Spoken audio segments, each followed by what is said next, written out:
जन्मदिन मुबारक हो मंटू। 109वां जन्मदिन मुबारक हो। जानता हूँ कि तुम्हें इंतज़ार था कि मैं तुम्हें मुबारकबाद दूंगा, लेकिन तुमने कभी मुझे पलट कर उतने अच्छे से कभी मुबारकबाद नहीं दी। जानता हूँ कि तुम इस वक्त लाहौर की किसी कब्र में आराम फरमा रहे होगे, लेकिन हम तुम्हें सोने नहीं देते ना। साल में वैसे तो बहुत बार याद कर लेते हैं, लेकिन 11 मई को बहुत से लोग तुम्हें याद करते हैं, और उन्हीं में से एक ये नाचीज़ भी तुम्हें याद कर बैठता है। तुम्हें जागना चाहिए मंटू। इस वक्त तुम जैसे लिखारी की बहुत ज़रूरत है मंटू, और तुम जैसे लिखारी बार बार जन्म नहीं लेते। तो आ जाओ, अगर उस शरीर में ना सही, उस शक्ल में ना सही, तो किसी और शक्ल में आ जाओ। चलो, जैसे तुम्हारी मर्जी। फिलहाल तो कुछ कमाल के लोग हैं जो तुम्हारे बारे में, कुछ तुम्हारे जाने के बाद अपनी बातें यूं बयां करते हैं, ज़रा उन्हें सुन लो। उसके बाद मैं तो तुमसे तफसील से बात करूंगा। सुनो। जब तक वो बंबई में रहे जी वो बहुत बदनाम अफसाना निगार थे। जी बिल्कुल। और ज्यादातर यानी जो है प्रोस्टिट्यूट क्वार्टर्स, आप उसे क्या कहेंगे, तबायफों के बारे में, जी रंडियों के बारे में जी जी उन्होंने लिखा, जी और इंसान की कमजोरियों पर लिखा। जी। और सच्ची बात है कि मैंने जो मजमून रीडिस्कवर किया है मंटो को, मैंने उनकी ममता पर बहुत जोर दिया। अच्छा। वो औरत की इस मजलूमियत पर के हर वैश्या औरत होती है, बिल्कुल। लेकिन हर औरत तवाइफ नहीं होती। और जो हतक में जिस तरह बार बार वो बिजली के ठंडे खंबे के सहारा लेकर उसकी कूलनेस को जज्ब करती है, हतक की हीरोइन, और उसका दिल धड़कता बार बार कहता है काश मेरा कोई बच्चा होता जो मुझे माँ कह के बुलाता।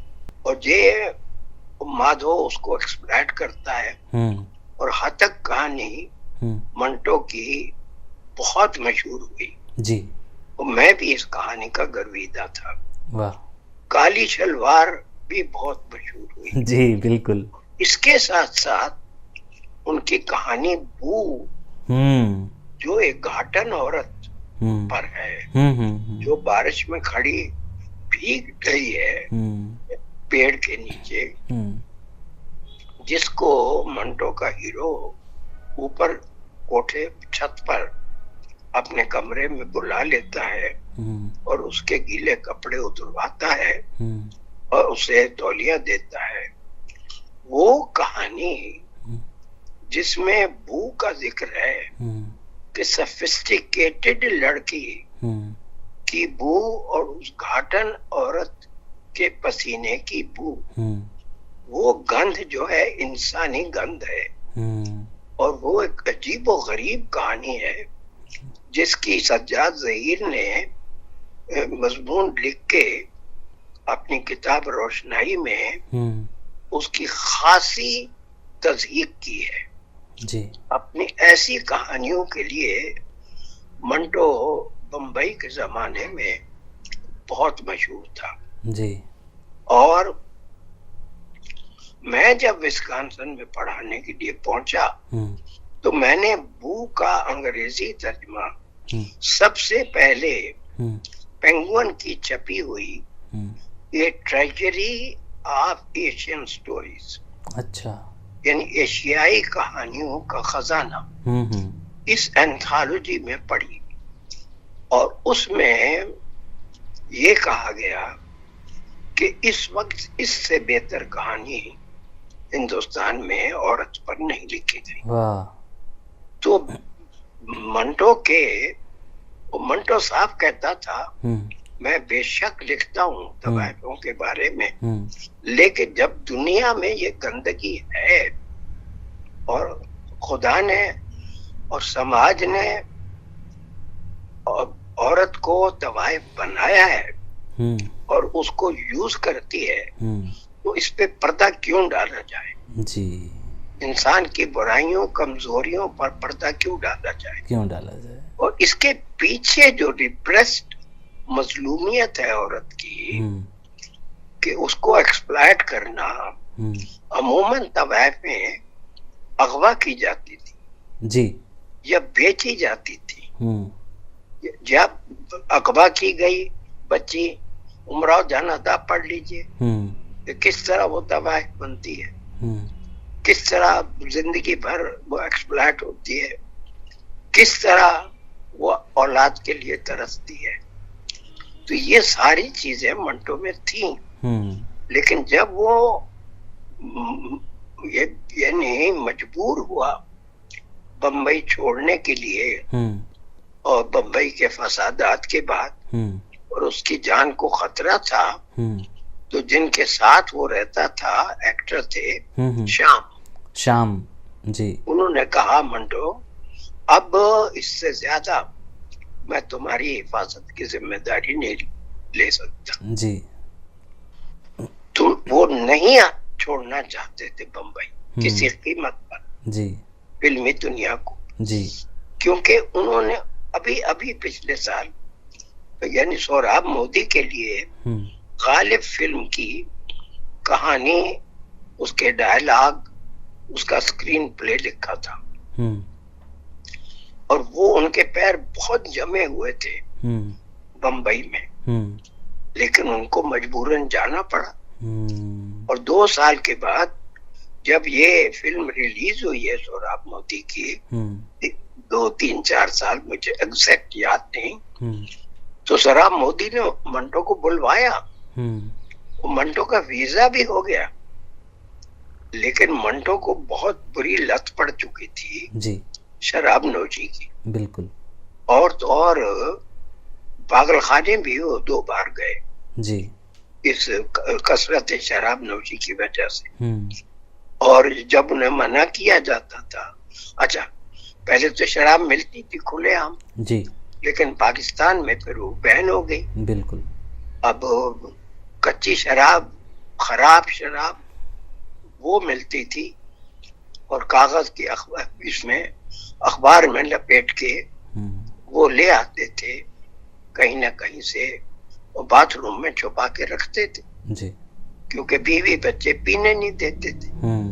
उसके बाद जो उनकी ट्रेजिक लाइफ है, 7 साल वो जिंदा रहे, और जो उन्होंने शाहकार कहानियां लिखी हैं, ठंडा गोश्त और ये इस पाए की, और वो एक सरदार लड़की पर भी कहानी है, और कहानियां टोबा टेक सिंह खास तौर पे, जी जी, खोल दो, जिस पर फिल्म भी बनी है। जी जी। और इतना मंटो को यानी अच्छा, और कई मुकदमात उन पे चलते थे। उनकी यही कहानी भू जब छपी अदब लतीफ में, या ठंडा गोश्त अहमद नदीम कासमी ने छापी, तो प्रेस भी सील कर दिया गया और रिसाला भी बंद कर दिया गया, और मुकदमे चलते रहे। मुकदमों में गवाही के लिए वो मौलवी अब्दुल हक और फैज अहमद फैज तक जैसे दोस्तों और चाहने वालों के नाम देता था जी, लेकिन कराची के मुकदमों में गवाही देने कोई आता नहीं था। 1-2 दोस्त थे, वो भी भूखे नंगे बेसहारा, जो इनको गवर्नी है ये कहने की चाय की प्याली आती थी। सारा दिन आपको पता है कोर्ट में खड़े रहना पड़ता था जी। किसी जज ने इनको सजा नहीं दी, लेकिन 2, 3, 4 मुकदमे इन्होंने ऐसे झेले जिससे ये टूट गए। और कसरत शराब नोशी और दूसरी जो उनको लत पड़ चुकी थी। लेकिन मंटो अपनी शोहरत की बुलंदियों पर पार्टीशन के बाद पहुंची। हाँ। और मरने के बाद उनको गजब का प्रेस मिला। बिल्कुल। और तो और रुश्ती ने हिंदुस्तान की कहानियों का, एशिया की कहानियों का जो इंतखाब छापा जी। बदनाम जमाना रुश्ती, सलमान रुश्ती, उस तक ने एतराफ किया है कि साउथ एशिया का सबसे अच्छा शॉर्ट स्टोरी नैरेटर, नैरेटिव का नैरेटर और कहानी कहने का फन जिसको आता है, असल में इन सब ने, चाहे बेदी हो या कृष्ण हो, रूसी अदब को पढ़ के गोगोल को, चेखोव को, टॉल्स्टॉय को पढ़ के इन्होंने फिक्शन लिखना सीखा था। अच्छा। बेदी पर चेखोव का बहुत असर था। बेदी मंटो ने इनके तर्जमे भी किए थे शुरू में। लेकिन मंटो को मौत के बाद जो प्रेस मिला है वो गजब का प्रेस मिला है। आपको यकीन नहीं आएगा केशव जी, आज मंटो हिंदी में उर्दू की निस्बत 30 गुना ज्यादा छपता भी है, पढ़ा भी जाता है। बिल्कुल। और शायद ही कोई हिंदी वाला हो जिसने मंटो को न पढ़ा हो। और बाद में पार्टीशन के बाद जब फेमिनिज्म की तहरीक शुरू हुई है तो इस्मत अपने लिहाफ की वजह से, जी, पार्टीशन से पहले इस्मत की कहानी चौथी का जोड़ा मशहूर थी बहुत, जिस पर गर्भ हवा जैसी फिल्म बनी जी। लेकिन हकीकत यह है कि इस्मत को इस्मत बनाया लिहाफ ने। और जो 2 लेस्बियन औरतों की कहानी है जी। तो आज मंटो मेरी जिंदगी में, मेरे स्कूल के जमाने में कृष्ण चंद्र सबसे ज्यादा मकबूल थे जी। बेदी अपने फन की वजह से बहुत आहिस्ता आहिस्ता मकबूल हुए और रिकग्नाइज हुए। लेकिन मंटो अपने सब्जेक्ट्स की वजह से और तवायफ पर तवज्जो की वजह से, क्योंकि तरक्की पसंदी का एजेंडा था जी, तवायफों की मजलूमियत के हक में आवाज उठाना जी, औरत की मजलूमियत के हक में आवाज उठाना, तो मंटो को बाद में अपनी जिंदगी में जितनी बदनामी, रुसवाई, जिल्लत और गरीबी का सामना करना पड़ा, उतना मंटो को शोहरत, इज्जत और मकबूलियत आज हासिल है।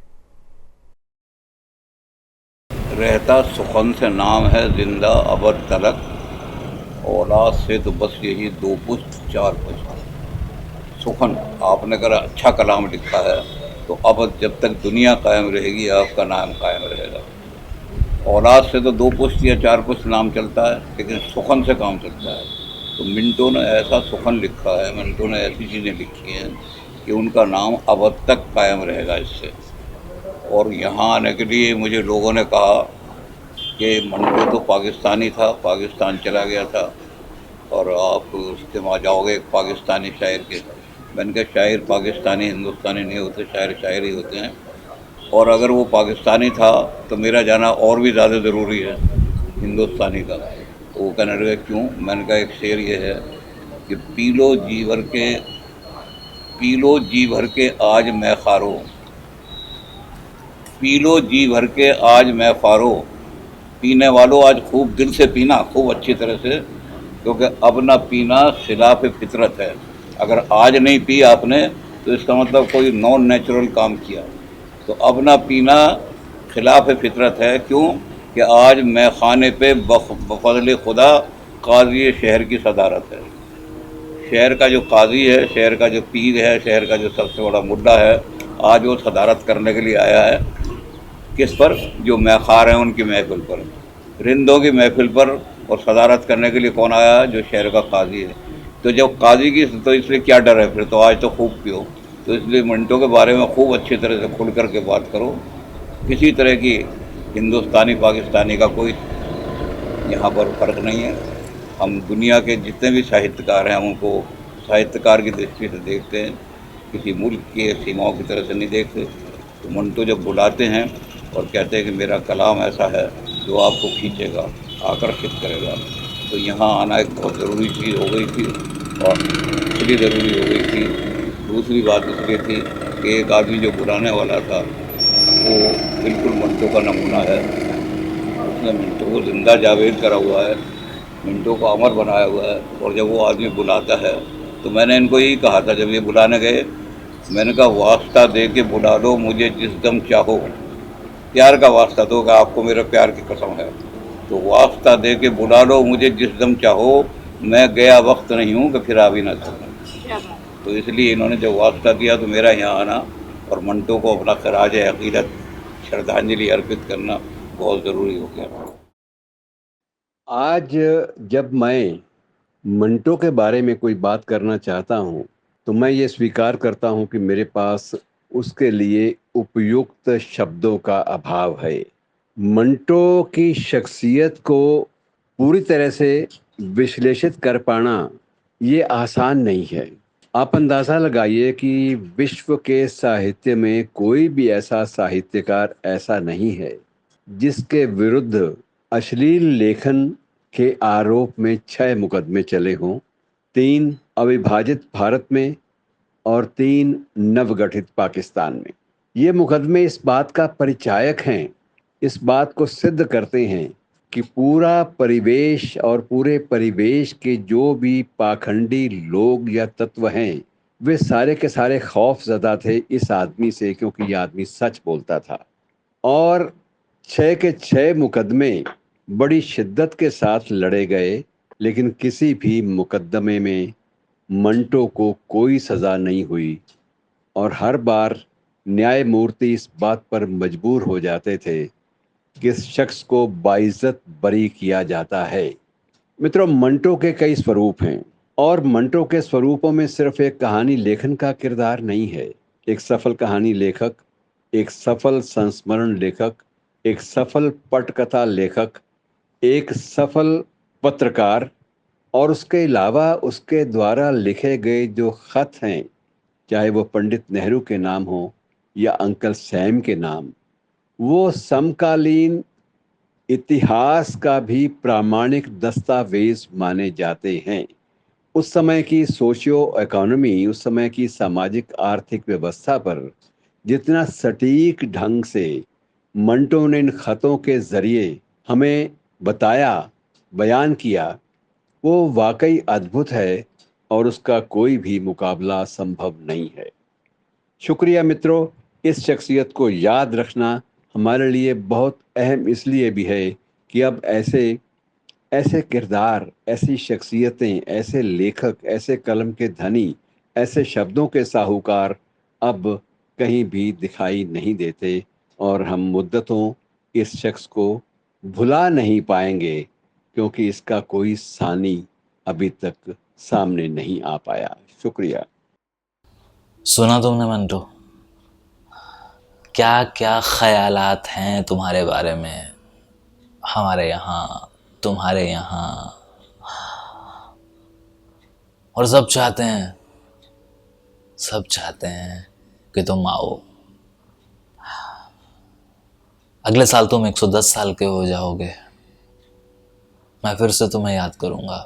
तुम जानते हो, मैं तुम्हें पिछले कई अरसे से हर साल यूं ही विश करता हूँ, तुम्हें जगाता हूँ, यहाँ तक कि कभी कभी तुम्हारी जॉनी वॉकर भी ला के रखता हूँ कि शायद तुम आ जाओ अपने जन्मदिन पे।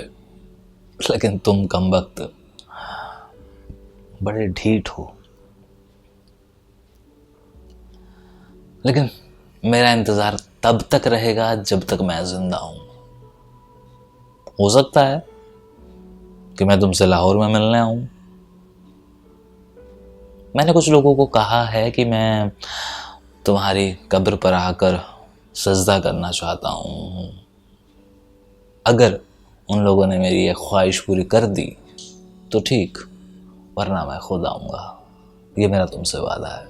शुक्रिया।